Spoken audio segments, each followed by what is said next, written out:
Welcome back mga ka-under. So dito tayo muli sa San Felipe. So ito yung ano natin, observation, no? Ngayon araw Sabado. Araw Sabado. Ano ba ngayon? February 21. Parang ganun yata ngayon. Pasensya, nakalimutan ko yung araw eh. Parang February 21, no? Ayan, nakita nyo. May 4:30 ng hapon. Araw Sabado. Kasi kung hindi ko na kung ano yung araw. Kung February 21 ngayon, basta Sabado ngayon. Ayan, o.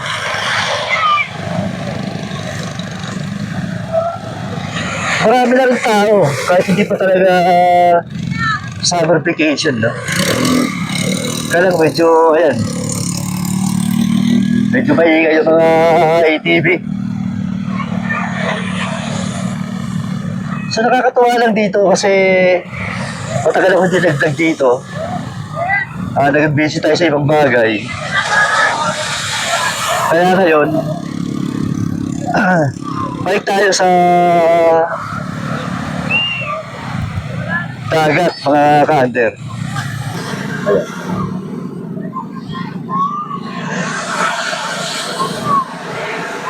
So, pansin nyo naman dito pag, di ba? Yung nakarang mga tao natin, pag pupunta tayo rito, ang hinahanap natin yung mga affordable na mga beach resort, no? Yung mga affordable. So, yun yung hinahanap natin dati. So, syempre, ano pa magagawin natin dito? Hindi na talaga gagawin natin. Maghahanap ako ng ano, yung pwede kong i-recommend sa inyo. Pero sabi ko sa mga ka-under, kababalikan lang sa dagat. So matagal tayong napahinga rito, no? Matagal. Siguro, mga 9 to 10 months siguro, tagal nun. Kaya yun, ngayon, subukan natin ibalik.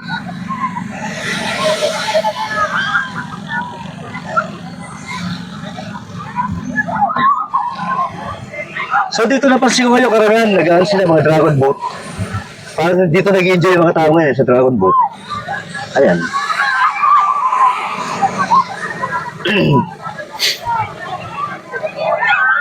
Parang sila nag-enjoy ngayon. So okay yung ano ngayon, mga dragon boat. Kasi maraming may gusto. So pansin nyo, merong maliit. Merong medyo mas malaki, no?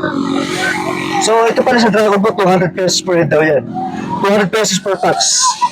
So wala naman siguro.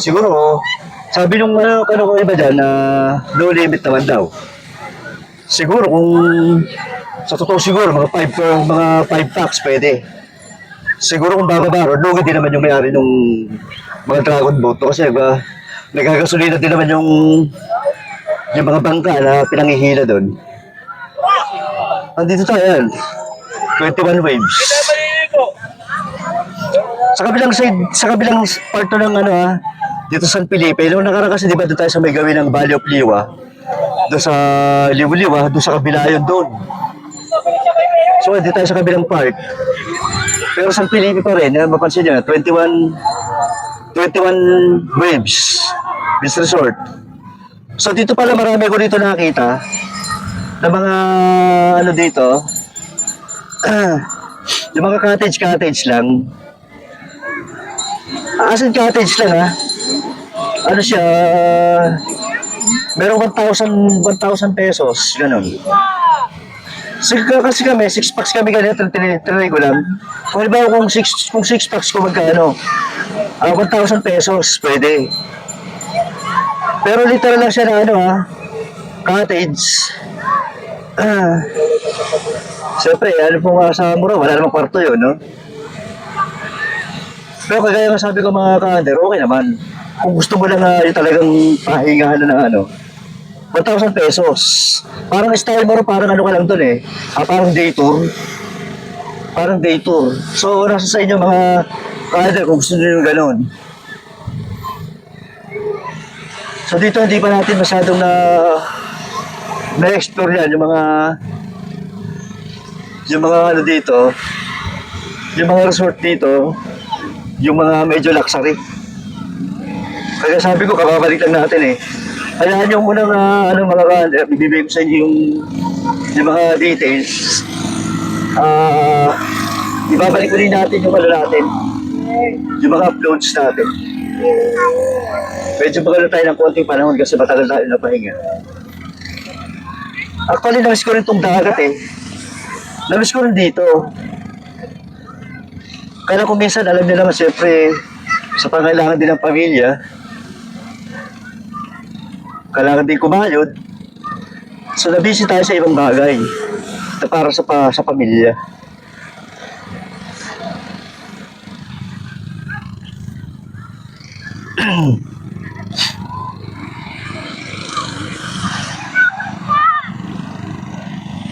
So, ito ngayon mga ka-under.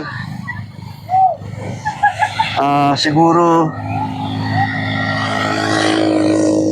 overspeeding ETV. Okay. Siguro may mga ka-under muna padaplis lang muna tong natin ngayon, video natin. Padaplis lang muna, patikim. At hayaan at babalik tayo sa pag-vlogging uli natin. Maraming salamat po sa mga hindi pa bitaw kasi tagal natin hindi nakapag-vlog, no? Kung tutuusin yun almost yun? Almost 10 months, no? Almost 10 months wala akong upload. O 9 months, parang ganun. So yung mga ka-under, hanggang dito na muna muli. Ako yan nagpapaalam sa inyo at maraming salamat muli sa walang samang suporta na kayo po'y patuloy na nandyan. At hindi nyo pa rin binibitawan at ako sa TV. So maraming salamat mga ka-under. Hanggang dito na muna. See you on my next vlog. Thanks for watching. God bless you all.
So ito mga ka-under, nakita nyo na. Pakita ko lang, no? Ito yung sabi ko sa inyo na parang day tour, no? 1,000 pesos. Kami, 6. So ito setup. So nakita mo itong loob na to. Ito sabi ko sa inyo, walang kwarto. Literal siya na ganito lang. Pero pakita ko sa inyo, may papag. Ito. Papag to. Di ba? Nakita niyo ba ang ganda ng kubo na to? Ito, nakita niyo, may papag ulit. May upuan. May lamesa. Nakita niyo, may lamesa dito, malaki. Kaya kung kayo dito, pwede kayo dito magstay. Kung medyo cover, actually, pwede kayo mag-overnight dito eh. Tapusin mo lang to. So yan, ito nakita niyo naman, may CR siya, may isang CR ha. Wala lang deep well, pero makita niyo may CR. Maayos to. Maayos ang CR na ito. Pinag-test ko na sa inyo, no? Ito yung binayar namin, 1,000 pesos sa 6 kami. May tubig. Poso lang. Napakalakas sa tubig, no? Kaya talaga sulit na sulit din to, sabi ko sa inyo. San Felipe to ha, dito to sa Santo, Barangay Santo Niño. Sa San Felipe, iba yung sa Liwliwa. 1,000 pesos, laban naman ng mga under. Pwede na, ayan, kita mo, ayan kami oh. For 1,000 pesos. Okay, so inano ko na sa inyo para mayroon kayong konting idea. Patigil pa lang to, kaya sabi ko sa inyo, magbabalik tayo ulit sa pagdadagat mga ka-under, okay? O sige, hanggang dito na muna mga ka-under. Alright. Thanks for watching. God bless you all. Oh, so yun pala mga ka-under, ang ano lang pala rito, ang pinaka mahirap din. Mura, 1,000 pesos eh. Nakita nyo, pinakita ko sa inyo, 1,000 pesos. Pero looban siya. So lumakan pa tayo doon. Lumakan pa tayo sa skinita na yun, papasok doon. Medyo malayo rin eh. Hindi makalayuan. Sakto na, kaya lang yun nga. Medyo may lakad. Pero 1,000 pesos. Pero parang ginawa namin day tour lang. Pero alam ko pag overnight to parang 2,000 eh. Pwede overnight. Pero 2,000. Pero kung sa 2,000, laban na yun doon. Nakita niyo naman kanina, pwede yun. Kung sa mga medyo cowboy, kung meron lang kayong tent, kung meron lang kayong tent, nakita ang lawak ng space, di ba? Kahit 5 tent, pwede mo nyo ilagay doon. Malubog na malubog pa eh. Pwede ka mag-bonfire. So yun, dito pwede ka dito mag-parking. Nakita may parking yan. Ang overnight dito, 200 pesos daw. Pero kung parang day tour lang, 100 pesos sa parking. So yun, dinagdag ko na mga ka-under, no? Kanina pa tayo nagpapaalam. So yun lang. At least alam nyo na mga ka-under, no? Kung gusto na mura, cowboy ka, tropa kayo, barkada mo, pwede tayo dito. Di ba? Mura-mura. O hanggang dito na muna uli. Pangatlo paalam po natin itong mga ka-under. Okay, maraming salamat. Thanks for watching. God bless you all.